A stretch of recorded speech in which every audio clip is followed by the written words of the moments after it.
Alam mo, lahat ng bagay na nakuha mo sa maling paraan ay kukunin din sa'yo sa mas masakit na paraan. Totoo yan at alam kong hindi na yan bago sa atin.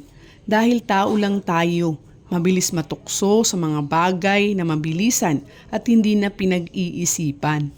Lahat ng tao may pagkakamali at pwedeng magkamali. Pero kapag paulit-ulit na ang pagkakamali, hindi na pagkakamali ang tawag nun. Ginusto na yun. Sa maniwala ka at hindi, gaano pa yang kaliit o kalaki. Huwag easy money. Paghirapan mo kung gusto mong makuha ang isang bagay. Huwag manira ng iba para lang sa pansariling kagustuhan.